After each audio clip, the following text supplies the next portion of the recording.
Bonjour, je m'appelle Jean-Benoît Gambé et j'ai comme mission de développer une finance au service de la nature et de l'homme. La nature produit des éléments et des services essentiels aux êtres humains. Notre survie en dépend. Pourtant, l'activité humaine menace la biodiversité. Nous avons besoin d'une action mondiale pour infléchir la courbe de la destruction de la nature, protéger notre capital naturel et assurer l'avenir de l'humanité. Je suis convaincu que le secteur financier peut avoir un impact positif pour aider à protéger, préserver, conserver et à restaurer la nature dans l'intérêt de la société tout entière.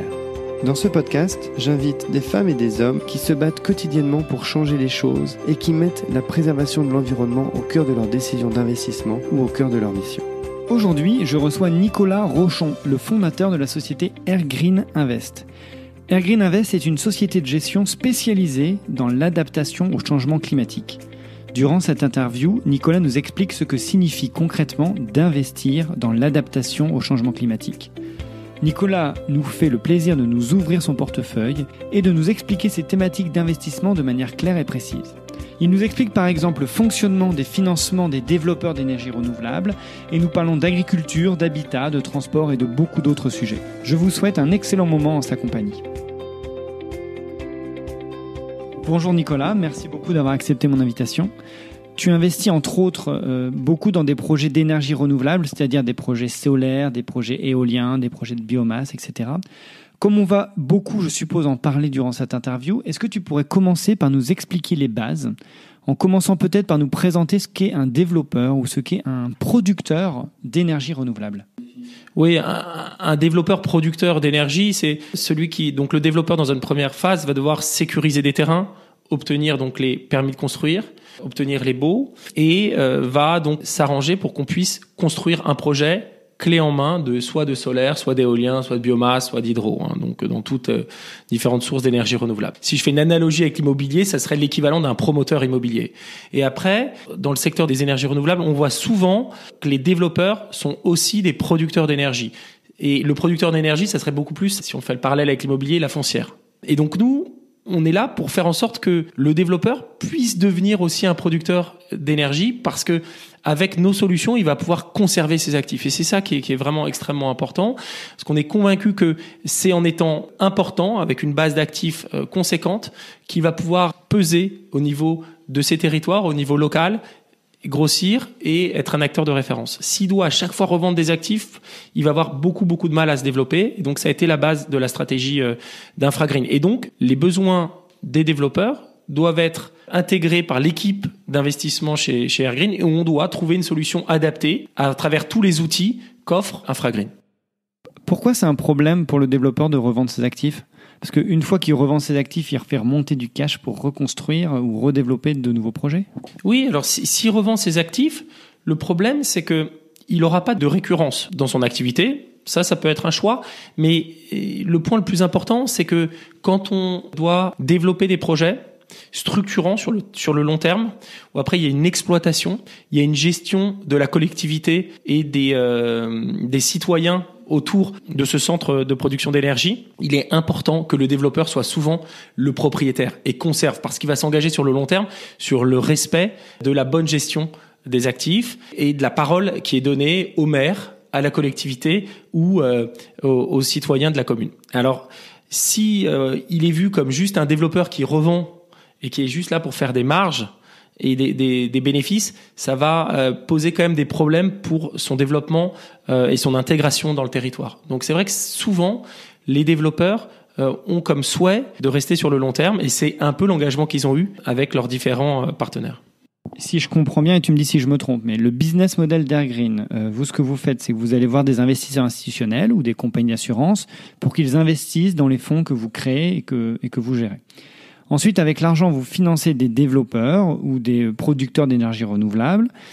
Et donc, finalement, vous jouez un petit peu le rôle des banques.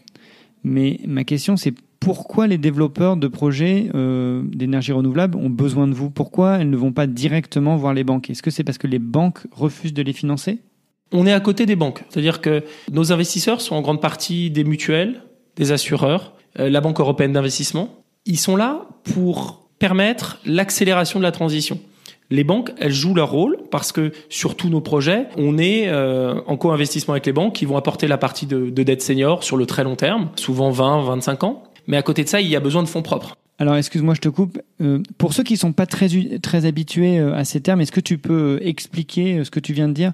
Par exemple, expliquer la structuration entre la partie senior, la partie fonds propres, la partie quasi fonds propres, quels acteurs interviennent à quel niveau du capital de la société, etc. Et peut-être donner un exemple concret. Parlons d'un champ solaire. Pour faire 1 mégawatt de puissance au sol, ça va coûter 550 000 euros. Sur ces 550 000 euros, il va y avoir 450 000 euros qui va être apporté par les banques. C'est la dette senior. Au-dessus, il y a 2 solutions. Donc, il manque 100 000 euros pour finir la réalisation du projet. Ces 100 000 euros sont soit apportés par le développeur, s'il a l'argent, et donc là, il n'a besoin de personne, il garde 100% de son actif et il fait son opération. Sinon, beaucoup d'autres solutions lui sont apportées. Soit il veut garder 100% de son actif et il demande de l'obligation convertible. Donc, une société comme la nôtre peut lui proposer d'apporter jusqu'à environ 70% de ses fonds propres manquants, donc c'est-à-dire 70 000 sur les 100 000 euros, donc peuvent être apportés sous forme d'obligation convertible, qui va être remboursé avec les cash flows du projet. Donc, au fur et à mesure du remboursement, il y aura le remboursement de la dette senior et tout ce qui restera au-dessus sera là pour rembourser la mezzanine ou cette obligation convertible qui aura comme vocation à être remboursée dans un horizon de 8 à 15 ans. Ça dépend des solutions envisagées. On peut avoir une notion d'obligation sèche, sans mécanisme de conversion. Et puis, bien sûr, il y a la possibilité d'avoir un co-investissement avec le développeur. Et donc là, on peut imaginer d'autres mécanismes où un fonds comme nous va dire j'apporte 90% des fonds propres nécessaires, donc 90 000 sur les 100 000 euros manquants. Je vais toucher 100% des cash flows jusqu'à 7%. Et après, on va inverser pour que le producteur, qui n'a mis que 10 000 euros dans le projet, puisse gagner 90% des cash flows au-dessus de 7. Beaucoup de mécanismes sont envisageables. Il y a beaucoup d'ingénierie et ça dépend vraiment de l'attente de chaque développeur. Quoi qu'il arrive, la partie senior, c'est-à-dire la partie de la banque, elle se fait toujours rembourser avant vous. Ah oui, ça c'est évident. Les banquiers sont là sur le très long terme, doivent prendre moins de risques et donc sont seniors sur toutes nos interventions. Aujourd'hui, les énergies renouvelables sont en plein boom, mais elles sont aussi beaucoup décriées par certaines personnes. On reproche par exemple aux éoliennes leurs nuisances sonores. On dit que les palmes sont dangereuses pour les oiseaux. On dit que les éoliennes nécessitent beaucoup de terres rares dans leurs matériaux. Pour le solaire, on dit que ça prend des terres agricoles quand on fait des champs de panneaux solaires, par exemple. Donc toi, tu es un expert de la transition énergétique. Tu as une vision de long terme, tu te bats contre le dérèglement climatique.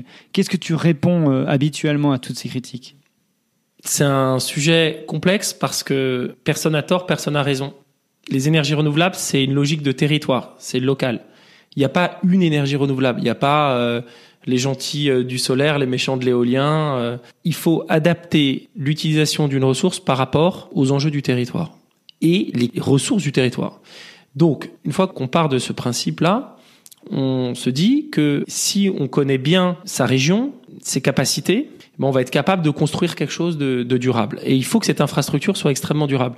Il est évident que un peu partout en Europe, quand on développe un nouveau secteur, il y a souvent une méconnaissance et des abus. Donc, on a vu des développements qui n'étaient pas en harmonie avec le respect du territoire. On voit des projets qui n'ont pas de sens dans la gestion durable des projets, mais ça reste quand même une vraie minorité. Aujourd'hui, on le voit bien à travers l'Europe, la diversité des sources d'énergie et la diversité des territoires nous permet d'adapter les besoins de chacun, de chaque pays, de chaque région à différentes sources d'énergie. Donc moi, j'irai jamais dire que c'est une énergie qui est mieux que l'autre. Ça dépend vraiment de la zone où on est. En revanche, on peut comprendre qu'il faut préserver nos régions et la nature, et donc il faut vraiment faire des études d'impact structurées. Et depuis une dizaine d'années, on voit qu'il y a eu une prise de conscience quand même extrêmement forte. La législation est quand même extrêmement importante. Je pense que nos territoires sont assez protégés des excès qu'il pourrait y avoir dans ces nouvelles constructions. Dis-moi si je me trompe, mais j'ai l'impression que le marché des développeurs dans les énergies renouvelables s'est beaucoup consolidé ces dernières années. Les acteurs sont de plus en plus gros. On commence peut-être même à identifier les gagnants, en France en tout cas. Est-ce que tu te retrouves donc à financer toujours les mêmes sociétés, même si les projets sont différents ? Et d'autre part, il y a aussi de plus en plus de financement, il y a de plus en plus de sociétés de gestion qui se positionnent sur ce créneau. Donc, comment vous arrivez chez Airgreen à vous différencier des autres ? Ou alors, comment vous arrivez à différencier votre risque par rapport aux développeurs ? Alors, on a commencé sur le premier fonds, je crois qu'on avait 6 partenaires.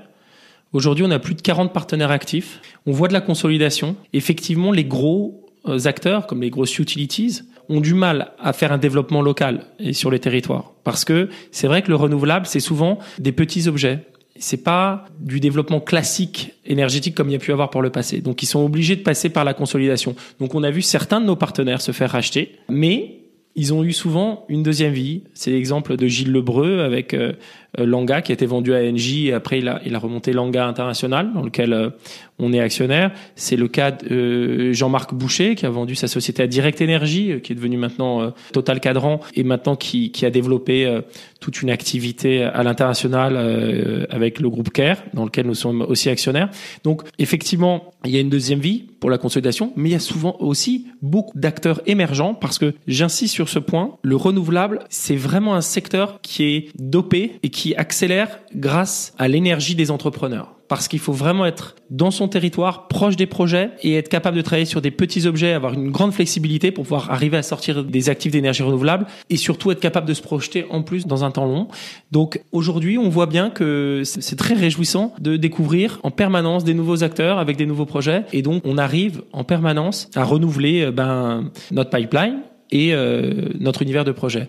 Alors après, oui, il y a eu beaucoup de nouveaux acteurs sur le secteur, surtout depuis 2015. On voit depuis 2015 l'arrivée de différents acteurs. Ça, je pense que c'est une très bonne chose parce que ça stimule, ça offre des solutions alternatives pour les différents entrepreneurs du secteur. Et aujourd'hui, ce qu'on voit, c'est que sur les petits et moyens projets, il n'y a pas de problème pour trouver des actifs de bonne qualité et nous réussir à financer ces projets-là. Alors depuis tout à l'heure, on parle beaucoup des énergies renouvelables, mais tu t'intéresses aussi beaucoup à tous les autres secteurs qui vont devoir s'adapter par rapport au changement climatique.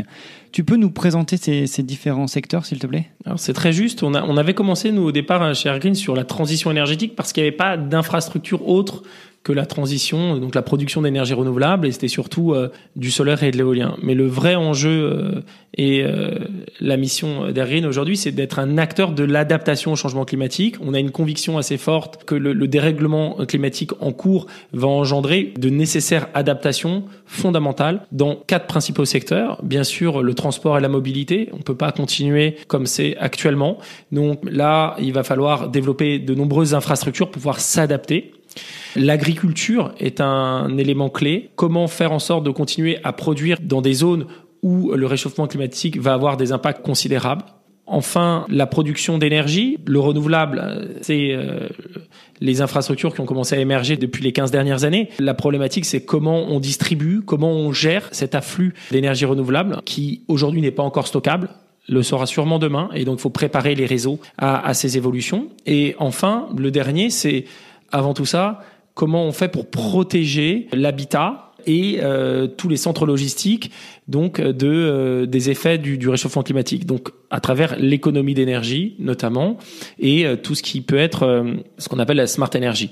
Donc tout ça c'est les enjeux qui sont présents dans les investissements d'Infragreen. Et de nouvelles énergies d'ailleurs, puisque c'est la deuxième gamme qu'on a chez Airgreen, qui là est un financement très court terme pour accompagner des développeurs en attendant l'arrivée des banquiers seniors. Vous prenez des participations, c'est-à-dire vous investissez dans les actions des sociétés ou alors vous leur prêtez de l'argent, c'est-à-dire en dette. Est-ce que vous investissez aussi à l'extérieur de la France ? On a vraiment fait un choix très fort ces dernières années, c'est de dire que l'adaptation au changement climatique, tout va être traité dans un seul véhicule pour pouvoir être le plus flexible possible vis-à-vis de nos investisseurs et surtout de nos partenaires entrepreneurs. Il faut qu'on ait une équipe dédiée qui puisse être extrêmement libre dans ses investissements. Donc tout ça va être traité dans les solutions infragreen. Là, ils auront des solutions, comme on le disait tout à l'heure, en equity, quasi equity. Et il y aura une autre alternative pour eux, c'est de la dette senior court terme sur 2-3 ans. C'est les solutions nouvelles énergies. Il y a déjà 2 fonds. Il y aura un troisième fonds qui va être lancé cette année. Donc là, ils ont une panoplie complète pour pouvoir régler l'ensemble de leurs attentes. Et donc, normalement, nous, on doit pouvoir couvrir l'ensemble des problématiques avec ces instruments. Et c'est quoi l'horizon d'investissement ? Alors, l'horizon d'investissement sur la partie infragreen, donc equity, quasi equity, on est sur 10-12 ans. Et sur la partie nouvelles énergies, on est sur 3 ans.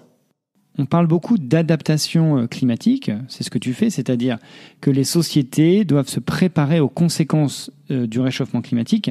Et on parle aussi de réduction du changement climatique, c'est-à-dire tout faire pour limiter le réchauffement climatique, par exemple en émettant moins de CO2.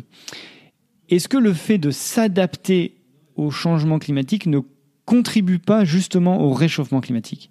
Pour moi, l'adaptation, c'est la réponse que nous, on veut donner avec un message positif en disant que oui, c'est inexorable. On voit qu'il y a eu des dégâts qui ont été faits sur la planète. Il faut essayer de réduire ça au maximum. Mais même si on le réduit, il faut de toute façon s'adapter parce que c'est inexorable. Donc l'un va de toute façon permettre d'accélérer, je pense aussi, le mouvement de la réduction. Et donc les deux sont intimement liés. On est extrêmement positif et on veut avoir, nous, dans notre démarche, une logique de croissance verte. On a du mal à valider les scénarios de décroissance qui nous semblent aujourd'hui antinomiques avec ce qu'on regarde l'histoire humaine. Donc on est assez convaincu qu'il faut absolument trouver des solutions pour s'adapter plutôt qu'essayer de revenir en arrière. Dans vos fonds, est-ce que vous avez des objectifs de réduction de changement climatique concrets ? Par exemple, je sais pas, la réduction du carbone dans vos portefeuilles ? Ah oui, en permanence. Notre objectif, c'est... Alors, on va économiser, donc on a un calcul très précis et qui est audité sur tout ce qu'on peut éviter en termes de carbone. Notre objectif en permanence, c'est de voir comment on peut essayer d'optimiser ce portefeuille, quelles sont les solutions adaptées. Il faut être clair, même quand on fait de la production d'énergie renouvelable, on pollue parce que quand on fait de l'éolien, il y a du béton, il y a du transport, donc rien n'est neutre. C'est une guerre tous les jours pour essayer de réduire et d'essayer de trouver les solutions les plus adaptées. Donc ça va par le choix du prestataire, ça va par la technologie la plus adaptée et investir souvent plus, quitte à avoir un petit peu moins de rendement, mais pour avoir des solutions plus en adéquation avec les enjeux environnementaux. Donc pour toi, le fait de diminuer le carbone, de diminuer l'utilisation du pétrole en règle générale, ne veut pas dire diminuer la croissance également ? Non, j'ai cette faiblesse de croire qu'on va être capable, avec les nouvelles technologies, les nouveaux business models, de réduire tout en continuant à croître. Un des secteurs dans lequel tu investis, c'est le transport. Est-ce que tu peux nous donner des exemples dans ce secteur et avec cette thématique d'adaptation au changement climatique, justement ? Alors sur le transport, là on vient de participer au lancement de la première flotte de taxis à base d'hydrogène. C'est la société Hype, suite au rachat d'une compagnie de taxis de 600 taxis parisiens qui étaient donc à l'énergie fossile, au pétrole, et on va être transformé tout à l'hydrogène. Voilà, ça c'est un message extrêmement positif. Et on sait encore que cet hydrogène n'est pas encore de l'hydrogène vert, mais demain ça sera de l'hydrogène vert. Donc on est dans la bonne direction et on a envie vraiment que nos capitaux soient là pour accélérer ce mouvement-là. Donc l'hydrogène, c'est un sujet. On regarde des solutions, bien sûr, sur des bornes de recharge rapide pour les voitures électriques parce que on voit bien le taux de pénétration très important de la voiture électrique et il faut vraiment que les infrastructures soient adaptées. Si on n'a pas des bonnes infrastructures, si on n'est pas sûr de pouvoir recharger rapidement et de façon convenable, il n'y aura pas de vraie croissance de ce marché. Donc voilà, nous on est extrêmement vigilants là-dessus. Donc sur la partie électrique, on va être beaucoup plus sur les bornes de recharge. Et sur l'hydrogène, on a fait cette première opération. On regarde et on est en permanence à la recherche de nouveaux business models qui adaptent les modes de transport. Et donc là, si on se concentre 2 minutes sur la structuration de l'investissement de Hype, vous avez financé quoi exactement ? Vous êtes rentré au capital, vous avez fait une obligation convertible, ou alors vous avez prêté de l'argent en dette ? Alors là, on a utilisé notre véhicule Nouvelle Énergie. On est donc là en dette senior, court terme. L'idée était, pour faire l'opération, Hype avait besoin d'avoir un montant de dette senior important avant de pouvoir refinancer l'opération par les banques. Et l'outil de nouvelles énergies est là pour répondre finalement on veut donner cette flexibilité, cette rapidité que ne peuvent pas forcément offrir une banque à un entrepreneur. Et ça, c'est la réponse de nouvelles énergies. Donc on a utilisé nouvelles énergies qui étaient adaptées parfaitement à l'acquisition qui a été faite de Hype, de cette société de taxi. Et donc, horizon d'investissement, 18 mois. En ce qui concerne la thématique agricole, qu'est-ce que vous voyez d'intéressant en ce moment ? Sur l'agriculture, il y a de nombreuses initiatives. Nous, on a participé là activement en partenariat avec la société Sonagri, on a un partenariat stratégique sur l'agrivoltaïsme dynamique. Le sujet étant assez simple, c'est une aberration d'utiliser pour nous les terres agricoles pour produire de l'énergie. C'est pas vers ça qu'il faut aller. Il faut absolument faire en sorte qu'au contraire, le solaire, dans le cas présent, permettent une deuxième vie aux terres agricoles qui sont menacées du réchauffement climatique. Je m'explique, notamment avec notre initiative Racine. Donc, c'est une société qu'on a créée et qui a comme objectif de produire de l'énergie renouvelable sur les terres agricoles. Le contrat, c'est on va perdre 20% de production de notre énergie renouvelable avec ces systèmes. En revanche, on va permettre d'économiser 20 à 30% des besoins en eau pour la culture et on va augmenter les rendements de plus de 20% pour l'agriculteur. Comment on fait ça ? On a des persiennes qui sont au-dessus des champs ou des cultures. On peut faire différentes cultures. Dans 50% des cas, c'est des vignobles. Mais il y a des vergers. On peut multiplier les différentes sortes de cultures.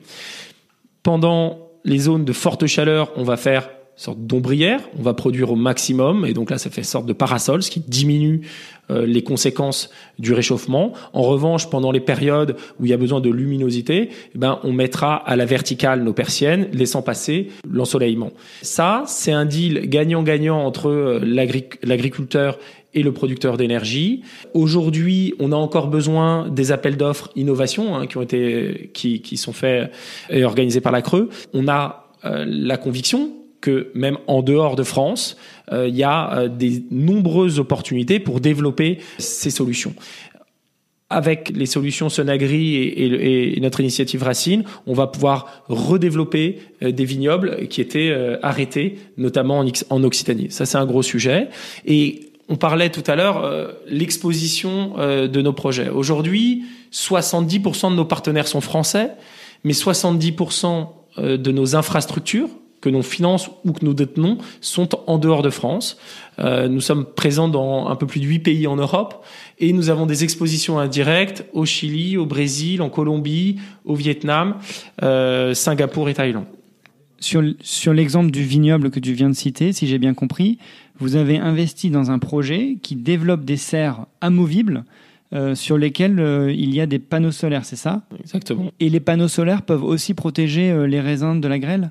Alors, ce sont des persiennes et effectivement, elles vont avoir un rôle de protection globale de la culture. Et ça, c'est quelque chose de extrêmement innovant. Cette infrastructure est au service de l'agriculteur.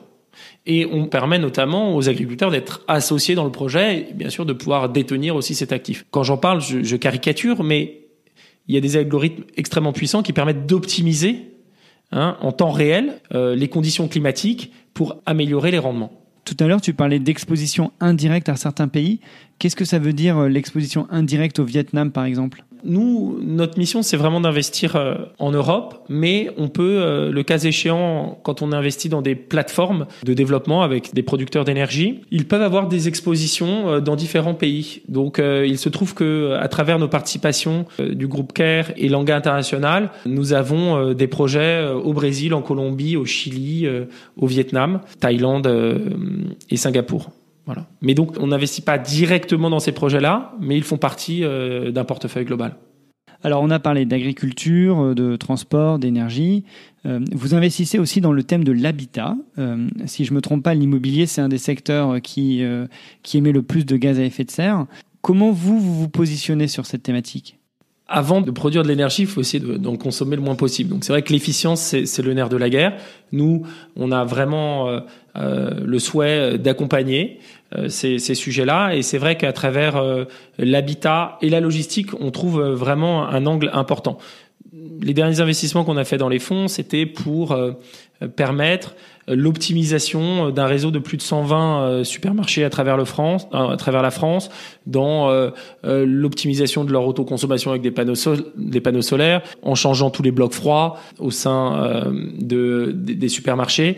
Et donc là, on a permis de remettre en état des centres commerciaux pour qu'ils soient le plus efficients possible et le moins énergivores. Donc ça peut être un impact numéro 1. On a d'autres initiatives, notamment dans la logistique et la logistique du froid notamment, qui consomme énormément et qui est extrêmement polluante, dans lequel on peut faire des installations où vous avez des entrepôts logistiques, où vous allez pouvoir recouvrir de panneaux solaires, ce qui pourrait permettre d'autoconsommer près de 25% des besoins des congélateurs et du système froid de ces entrepôts. Donc ça, c'est les enjeux de demain d'Infragreen 4, d'Infragreen 5. On est convaincu que ces nouveaux entrepôts logistiques, je prends l'exemple du froid, mais que l'ensemble des bâtiments doivent être actifs, doivent permettre d'offrir des solutions pour améliorer les conditions de consommation énergétique. Donc tout ce qui est habitat, logistique, doit vraiment quitter le côté passif pour devenir actif. Et nous, nos investissements vont s'orienter massivement dans ces zones.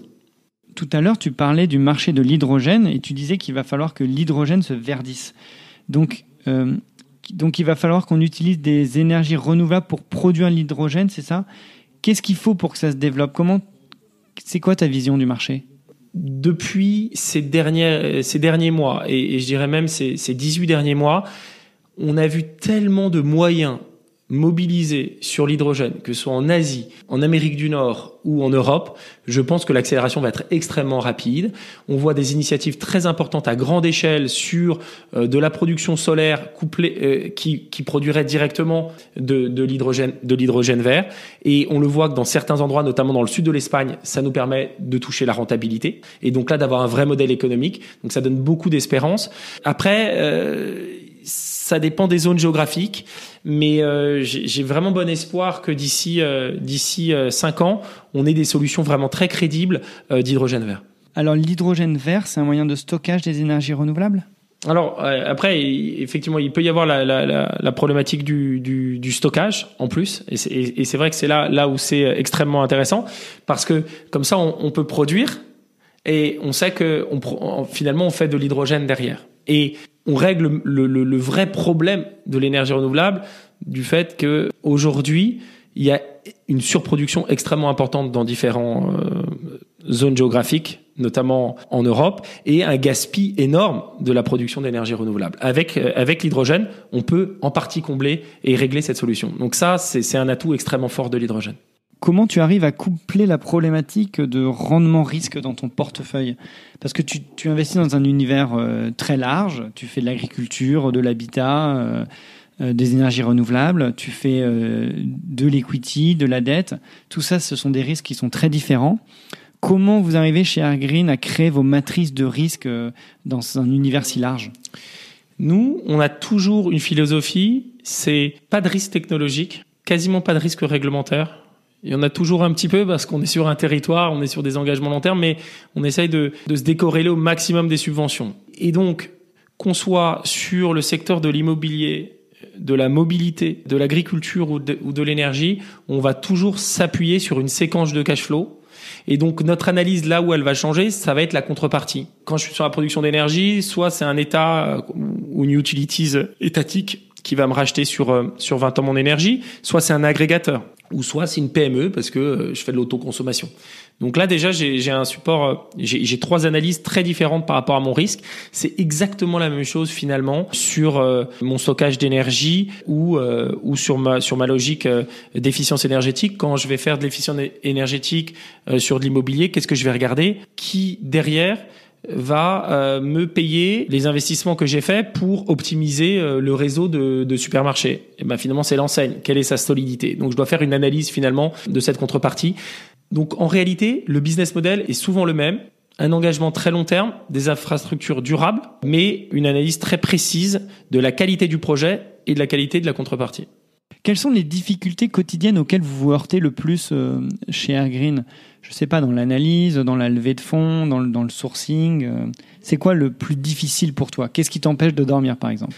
Non, ça, je dors bien encore. Donc, mais aujourd'hui, il y a une prise de conscience très forte des investisseurs et on sent que les investisseurs veulent faire changer les choses. Donc, veulent aller vers le bon sens, orienter l'épargne vers des investissements qui ont du sens. Donc ça, on profite de ce phénomène-là et Airgreen, avec son track record, les équipes spécialisées sur le secteur, arrivent à mobiliser assez facilement les capitaux. Hein. C'est quand même, il faut convaincre et bien expliquer ce qu'on a fait, mais on sent qu'il y a une volonté d'agir. De l'autre partie, ce qui est très important, c'est de conserver des partenariats long terme et durables avec les entrepreneurs. Et donc ça nécessite un engagement au quotidien. Mais aujourd'hui, on arrive au fur et à mesure à enrichir nos relations et donc on a un pipeline qui est assez intéressant. En revanche, ce qui peut me mobiliser et m'interpeller, c'est comment faire en sorte que la solution Infragreen soit toujours en ligne avec les attentes de nos développeurs et des évolutions très rapides de notre secteur. Parce que c'est un secteur qui évolue tellement vite qu'il faut en permanence avoir la flexibilité et que sa stratégie d'investissement soit assez flexible. Donc moi, ma bataille à chaque fois qu'on a terminé le cycle d'investissement d'un millésime, quand on lance l'autre fonds, d'être sûr de vraiment coller au marché. Et le meilleur moyen pour ça, c'est d'être extrêmement proche des entrepreneurs, de bien comprendre leur plan stratégique sur les prochaines années, parce que finalement, nous, on n'invente rien. On est là pour les accompagner. Et donc, c'est comme ça que on va orienter nos investissements vers tel ou tel sous-secteur de l'adaptation au changement climatique et vers telle ou telle région. Oui, parce que toi, si je comprends bien, tu dois d'un côté satisfaire les besoins des développeurs, donc les besoins qui évoluent en termes de rentabilité, de maturité, de projet, de sécurité, etc. Et d'un autre côté, tu dois satisfaire tes investisseurs qui, eux, vont vouloir te donner des limites dans ton fonds pour pas que tu finances n'importe quoi. Exactement, c'est toujours trouver le bon équilibre entre les attentes des investisseurs et donc les nôtres, hein, puisque c'est vrai que nous, notre ADN, c'est quand même en tant qu'investisseur, on veut prendre le moins de risques possible avec une rentabilité la plus honorable et en même temps il y a une volonté toujours d'encadrer strictement et souvent de vouloir mettre dans des cases. Le gros problème, c'est que le monde de la finance, c'est qu'est-ce que vous faites ? Vous faites du private equity, vous faites de l'infrastructure, vous faites du venture capital. Et ça, de temps en temps, ça peut être dépassé, notamment dans l'infrastructure. L'infrastructure moderne, c'est l'infrastructure où on doit être capable de faire du private equity d'infrastructure. On doit être capable de réinventer ces modèles et aussi ces structurations. Les investisseurs souvent vont dire, vous faites de l'equity, c'est bien ça, vous faites de l'equity, ou vous faites de la dette. C'est un peu plus compliqué que ça. Dans notre fonds, on fait de l'equity principalement, mais on a aussi la possibilité d'utiliser des outils de dette ou de quasi-equity qui permettent d'aligner les intérêts du producteur avec les nôtres. Et ça, c'est cette flexibilité qui est notre marque de fabrique chez Airgreen, qui est vraiment au service des entrepreneurs. Et c'est ça qu'il faut arriver à bien expliquer à nos investisseurs. Mais avec le temps, maintenant, ils ont réussi à comprendre dans quelle case nous mettre. Est-ce que tu penses qu'il y a des thématiques d'investissement qui n'existeront plus dans quelques années ? Je pense par exemple au charbon ou au pétrole. Tu vois, si tu devais conseiller par exemple un étudiant, qu'est-ce que tu lui dirais ? Est-ce qu'il y a des thèmes où il faut absolument pas aller ? Moi, ce que je conseillerais, c'est d'aller dans un secteur où on est passionné et où on a une conviction long terme qu'elle a du sens. Après, je suis assez convaincu que certains secteurs n'attireront plus jamais les capitaux. Le risque est trop important pour l'investisseur. Il faut se rendre compte que quand on est gérant de fonds de pension ou qu'on a la main sur des capitaux extrêmement importants, dans sa décision d'investissement l'engage à moyen et long terme. Et on voit de plus en plus que les États mettent dans la loi que les différents responsables seront redevables devant la loi et devant la justice si ils ont orienté l'épargne dans dans des projets qui sont contre l'intérêt public. Donc effectivement, j'aurais tendance à penser que les secteurs du développement durable et de l'adaptation au changement climatique devraient avoir le vent en poupe et surtout générer le plus d'opportunités d'investissement dans les prochaines années. Après, je suis bien incapable de me prononcer sur tous les mécanismes structurés et différentes opportunités, mais ce qui me semble vraiment important, c'est de bien comprendre dans quoi on investit et d'être capable de se projeter sur des cycles de 20 à 30 ans. C'est de plus en plus vers là, à mon avis, que l'épargne va être orientée. En t'écoutant, j'ai l'impression que t'es pas un écologiste dans l'âme, que t'es pas un utopiste écologique et que tu restes un investisseur qui recherche des opportunités d'investissement, mais dans un monde qui change, dans un monde qui évolue et que tu es lucide sur le changement climatique. Oui, parce que le meilleur exemple, c'est que le solaire, il a explosé quand les Chinois se sont aperçus que c'était moins cher de produire de l'énergie solaire que les autres énergies fossiles. Et que le plus grand producteur d'énergie renouvelable au monde, maintenant, c'est la Chine. Et c'est pas pour sauver la planète qu'ils ont fait ça. C'est parce qu'ils avaient des besoins extrêmement forts et que pour soutenir leur croissance, il leur fallait des sources d'électricité. Et donc, j'ai du mal à croire que s'il n'y a pas de réalité économique, on va réussir à changer les choses. Donc, depuis très jeune, j'ai été convaincu que le secteur de la protection de l'environnement était un secteur qui était voué à avoir une très forte croissance. Parce que ça va dans le bon sens. C'est évident qu'on a un problème et qu'on ne va pas pouvoir continuer à croître si on ne prend pas en considération les enjeux environnementaux. Donc, on va devoir s'adapter massivement. Et bien sûr, moi, j'ai envie que mon action soit au service de cette adaptation. Et j'ai du mal à accepter et à croire que la décroissance soit la solution. Tu parles d'environnement. J'ai envie de te poser une question que je pose régulièrement à mes invités. Est-ce que pour toi, il y a un moyen d'investir dans la biodiversité ou d'investir dans la nature, mais d'une façon rentable ? Moi, j'ai un espoir et j'ai un vœu. Et si les États faisaient juste une seule chose, les gouvernements faisaient juste une seule chose, ça serait de faire payer le vrai prix des choses. Et le vrai prix des choses, c'est prendre en considération l'empreinte environnementale de chaque décision. Quand on fait un transport, c'est pas pris en compte. Quand on paye un billet d'avion à 40 € sur EasyJet pour aller à Milan, ça prend pas en compte le coût environnemental. Quand on fait du transport, on produit des poules en Bretagne, on les envoie pour le conditionnement aux Pays-Bas et après c'est revendu dans toute l'Europe, ça n'a aucun sens écologique. Mais pourquoi ça c'est fait ? C'est parce que on ne sait pas mettre le prix sur le coût environnemental. Et donc ça, il va nous falloir avoir un prix pour le CO2 et la taxe carbone, pour moi c'est fondamental. Donc une fois qu'on a dit ça, oui, investir dans la biodiversité, faire des produits qui permettent d'améliorer notre écosystème, ça pourrait être très rentable. Si en contrepartie on pouvait bénéficier et taxer les pollueurs qui, avec tout cet argent, devraient financer ces projets-là. Le problème aujourd'hui, c'est qu'on ne taxe pas les pollueurs. Et on taxe pas les pollueurs. Tant qu'on taxe pas les pollueurs, on n'arrivera pas à accélérer cette adaptation au changement climatique. Parce qu'on en revient à ce que je disais tout à l'heure. Je ne crois pas à la décroissance, tout comme je ne crois pas que les entrepreneurs, les industriels, pour des bons sentiments, vont avoir les bonnes actions. Il faut qu'ils aient un coût. Et si on touche à la rentabilité de leur entreprise, ils feront les efforts. Et aujourd'hui, on a les moyens, on le voit. Et si ça devient un vrai enjeu économique, pour toutes ces entreprises-là, on trouvera les solutions et beaucoup plus rapidement qu'envisagé. Du coup, tu dis que ça doit venir du régulateur. L'Union européenne a annoncé son pacte vert, son Green Deal. Il y a de plus en plus de réglementations dans ce sens. Est-ce que tu es positif ? Est-ce que pour toi, ça va dans le bon sens ?